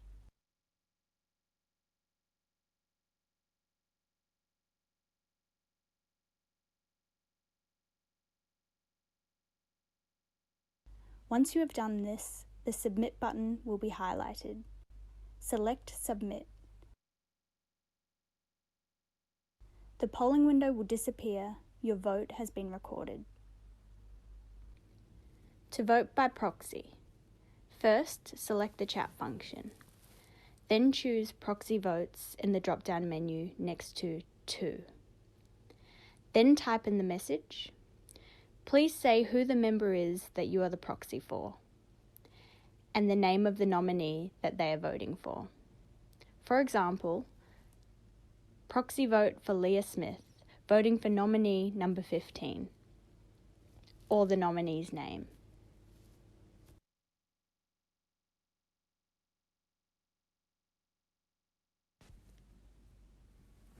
If you have any problems with the polling window, there are a couple of things you can do. First, you can raise your hand and we'll take you to a breakout room where you can tell us who you would like to vote for. Or you can also use the chat system for proxy votes to cast your own vote.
Thank you, everyone.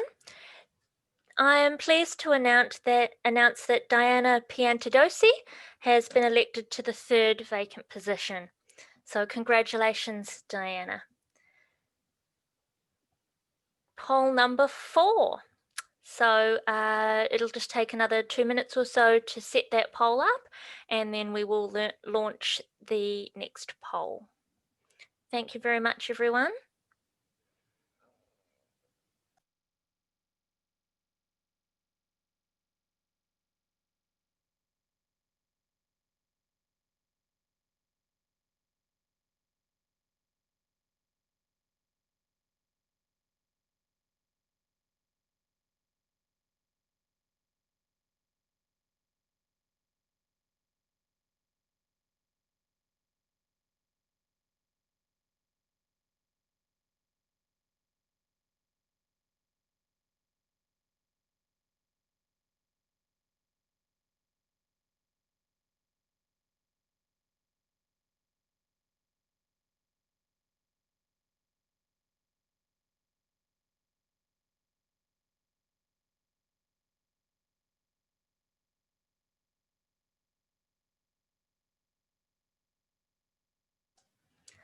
Poll number 4 should now be showing on your screen. Again, please select the nominee that you wish to vote for and click submit. If you're voting by proxy or you'd prefer to vote that way, you can use the chat function to speak with Proxy Vote and let them know your proxy vote. Thank you, everyone.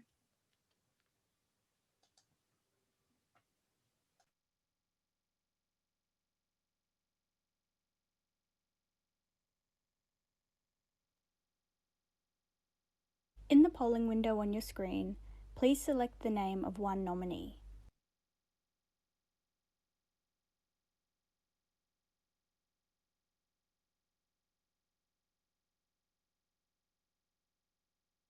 Once you have done this, the Submit button will be highlighted. Select Submit. The polling window will disappear. Your vote has been recorded.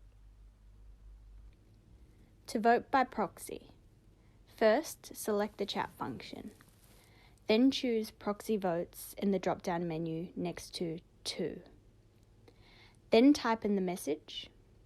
Please say who the member is that you are the proxy for, and the name of the nominee that they are voting for. For example, proxy vote for Leah Smith, voting for nominee number 15, or the nominee's name.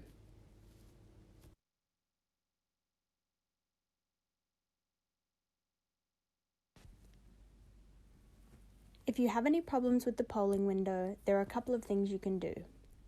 First, you can raise your hand and we'll take you to a breakout room where you can tell us who you would like to vote for.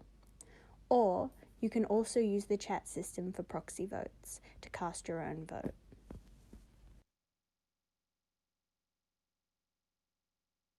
In the polling window on your screen, please select the name of one nominee.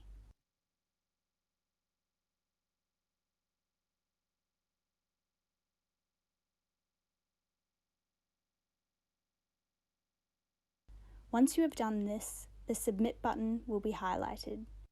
Select Submit. The polling window will disappear. Your vote has been recorded. To vote by proxy, first select the chat function. Then choose Proxy Votes in the drop-down menu next to To. Then type in the message. Please say who the member is that you are the proxy for, and the name of the nominee that they are voting for.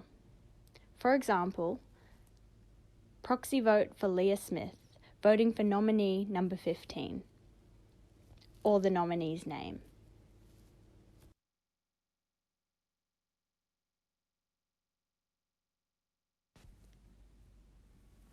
If you have any problems with the polling window, there are a couple of things you can do. First, you can raise your hand and we'll take you to a breakout room where you can tell us who you would like to vote for. Or you can also use the chat system for proxy votes to cast your own vote.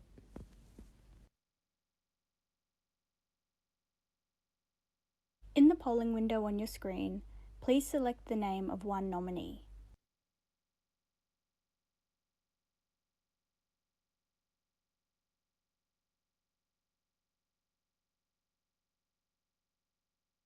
Once you have done this, the Submit button will be highlighted. Select Submit. The polling window will disappear. Your vote has been recorded.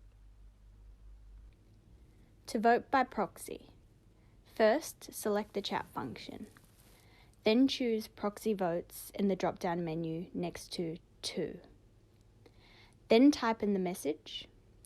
Please say who the member is that you are the proxy for, and the name of the nominee that they are voting for. For example, proxy vote for Leah Smith, voting for nominee number 15, or the nominee's name.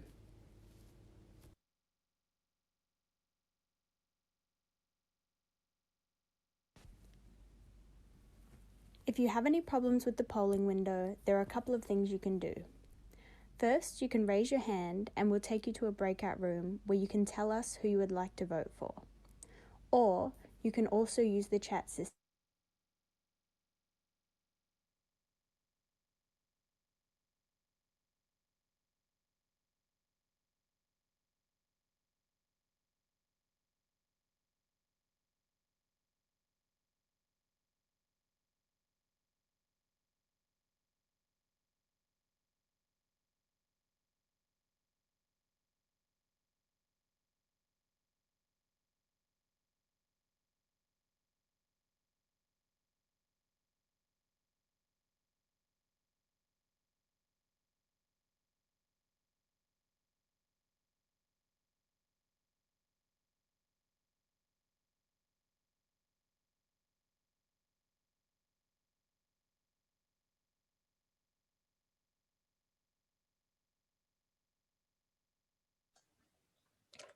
Fantastic. I am pleased to announce that our fourth appointee to the board is Susan Stork Finlay. Thank you, Susan, and congratulations. And now it's time for the final poll for our fifth and final board position. Again, please select one name from the list of nominees. It should take a minute or so and the poll should appear on your window shortly. Thank you very much, everyone. I appreciate your patience so far.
Excellent. Poll number 5 should now be showing on your screen.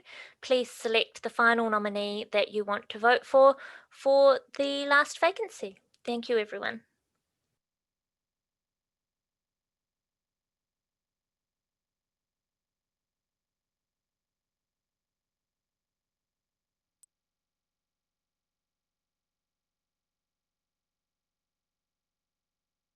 Screen, please select the name of one nominee.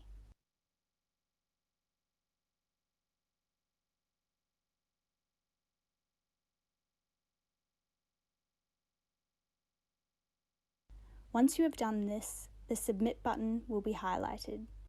Select Submit. The polling window will disappear. Your vote has been recorded. To vote by proxy, first select the chat function. Then choose Proxy Votes in the drop-down menu next to 2. Then type in the message. Please say who the member is that you are the proxy for, and the name of the nominee that they are voting for.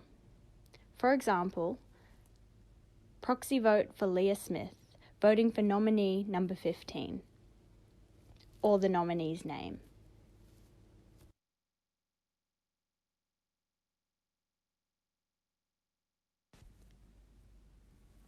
If you have any problems with the polling window, there are a couple of things you can do. First, you can raise your hand and we'll take you to a breakout room where you can tell us who you would like to vote for.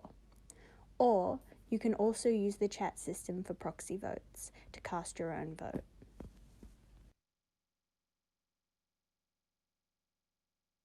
In the polling window on your screen, please select the name of one nominee.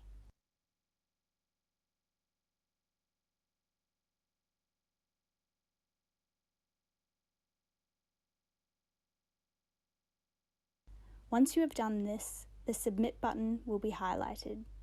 Select Submit. The polling window will disappear. Your vote has been recorded. To vote by proxy, first select the chat function. Then choose Proxy Votes in the drop-down menu next to 2. Then type in the message. Please say who the member is that you are the proxy for, and the name of the nominee that they are voting for. For example, proxy vote for Leah Smith, voting for nominee number 15, or the nominee's name.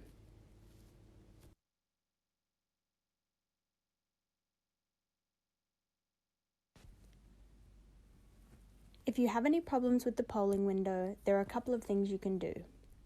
First, you can raise your hand and we'll take you to a breakout room where you can tell us who you would like to vote for. Or you can also use the chat system for proxy votes to cast your own vote.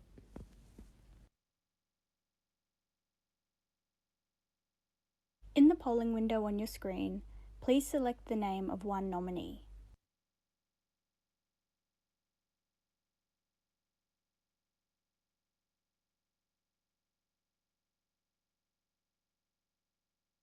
Once you have done this, the Submit button will be highlighted. Select Submit. The polling window will disappear. Your vote has been recorded.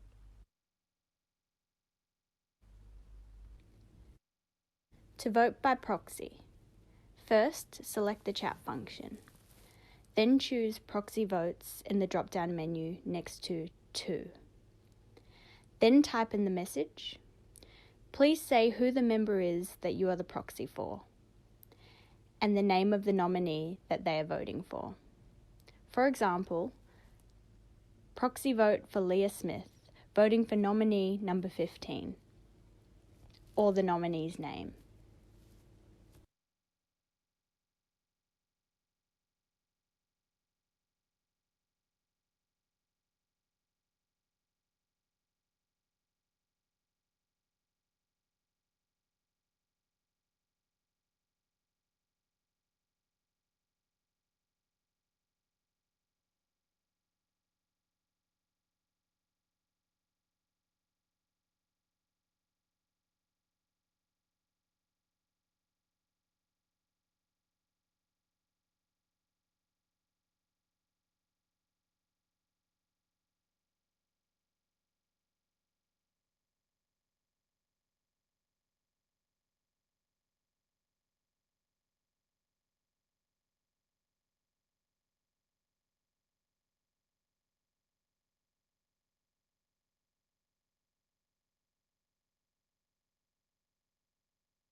Thank you, everyone. I'm very pleased to announce that the final appointee to the board is, I was about to say the wrong name, Amber Nicholas. And that concludes the voting portion of today. Thank you very much for your patience and your participation. I'm now pleased to confirm that the following 5 nominees have been duly elected to the board of WDV for a 3-year term each. Shakira Hussain, Annaberubal, Diane Piantadosi, Susan Stork Finlay, and Amber Nicholas. Thank you and congratulations. I'd also like to sincerely thank all of this year's nominees. We really appreciate your interest and your time you've taken to nominate. And it's great to see so many people ready and willing to get actively involved. So thank you very much from all of us. I'd also like to thank our outgoing directors. The following directors will be leaving the board of WDV, and we would like to wholeheartedly thank them for their service, one of whom is myself, Saffron Hasty, and also Trudy Ryle. Thank you very much and congratulations to the new nominees. That brings us to the end of the process for board elections. I'd like to now hand you over to board member Sharon Granick, who is going to introduce our special guest, Shakira Hussain, who was last year's winner of our Brenda Gabe Leadership Award. Thank you, everyone. Thanks, Saffron. Good afternoon, everyone. As Saffron said, I'm Sharon Granick. I'm a WDV board member and also the Brenda Gabe Leadership Liaison. The Brenda Gabe Leadership Award was named in honour of Brenda Gabe. Brenda played a leading role on gender and disability-related campaigns, including preventing violence against women with disabilities, as well as working tirelessly on a wide range of projects in her local community. I actually had the privilege of working with Brenda on the WDV board many moons ago. The Brenda Gabe Award recognises and rewards women with disabilities and or groups who have made a significant contribution to improve the status of women with disabilities in Victoria. I would like to acknowledge the benefactor of this award, Dr. Helen Sykes AM. Helen, unfortunately, is not able to join us here today, but without her, this award would not be possible. Helen is a sponsor of the Brenda Gabe Leadership Award, having very generously donated a prize to the award recipient for professional development of $2,000. This award is made on an annual basis to recognise a woman or a group of women with disabilities who embody the leadership traits shown by Brenda Gabe. From the 25 nominations, the selected panel shortlisted 4 nominees. Of those 4 nominees, Shakira Hussain was announced the winner of the 2019 Brenda Gabe Award. Congratulations, Shakira. Shakira has written disability-related articles for Crikey and the Saturday paper. Her Griffith Review article, 9/11-nitis, was selected for the Best Australian Essays 2011. Her essay on raising her daughter as a single mother while having MS for the book Mothers and Others was republished in the Good Weekend magazine. Shakira is a much sought after speaker and was recently invited to speak at the International Summer School on Disability and Law at the National University of Ireland. I'm very pleased to say she's going to be a WDV board member now, board director. So it's with great pleasure that I now invite Shakira to let us know what she's been up to since winning the award. Thank you, Shakira. Okay, hi there. You can hear me, it's all unmuted, ready to go? Okay, cool. So I'd like to begin by paying my respects to the elders past, present and emerging and of the land from which I speak today, the Wurundjeri people of the Kulin Nation. So like most of us, 2020 had different plans for me than what I had set out to achieve. Thanks to the Brenda Gabe Award, I was able to attend the hearings of the Royal Commission into the violence, abuse, neglect and exploitation of people with disability in Sydney in February, not long before COVID-19 stopped all of us in our tracks. Then the Royal Commission held at subsequent hearings about the The Royal Commission held its subsequent hearings online, including some hearings about the effect of the pandemic on people with disability. And I wrote an article about this for the Saturday paper.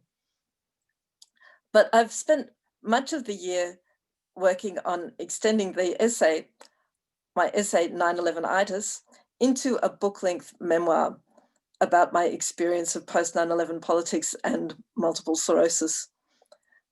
That's still a work in progress. The most substantial piece of writing that I've achieved this year is an essay that's due for publication in the literary journal Meanjin next March.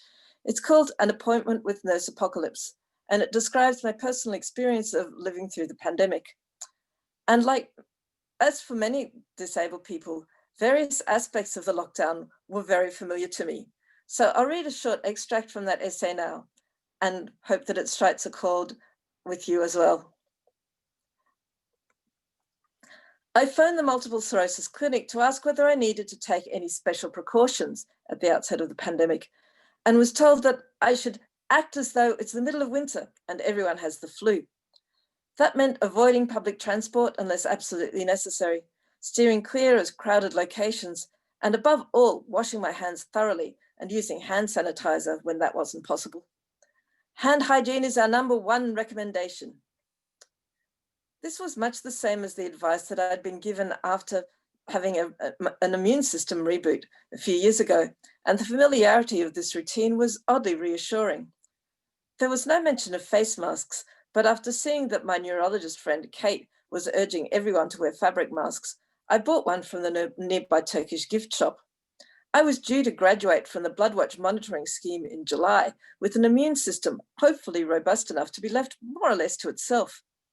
I had allowed myself to resurrect ambitions about full-time employment, fieldwork in Pakistan, presentations at all the major international conferences.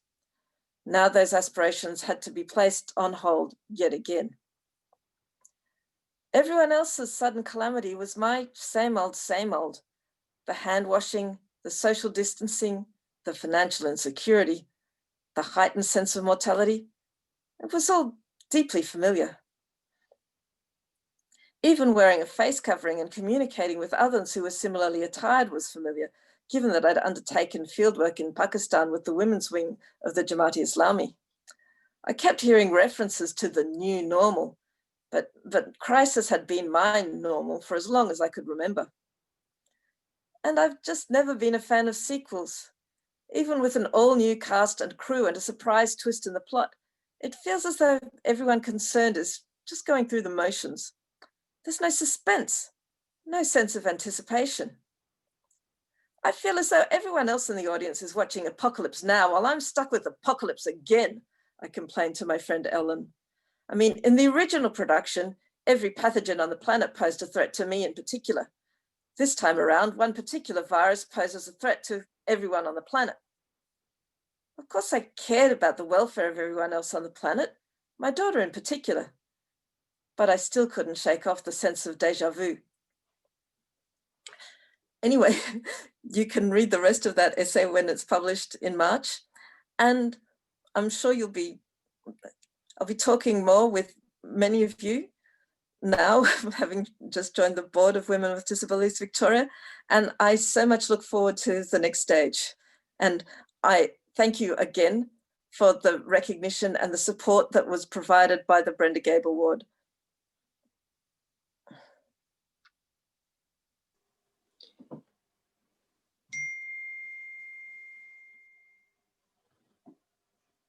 Thank you, Shakira, for that presentation and for handling with such grace the curveballs that 2020 has thrown all of us. And welcome to our board. That brings to close the 2020 AGM for Women with Disabilities Victoria. But before we leave, I would like to say a couple of final thank yous. Thank you to everyone who came today and bore with us through a very, very new format. Thank you to the staff team who have worked so hard to pull this event together. And thank you to our outgoing board members to Trudy, who has been on the board for a number of years, and to Saffron, who has been on the board for, I think, a good 9 years, the maximum term that we have here.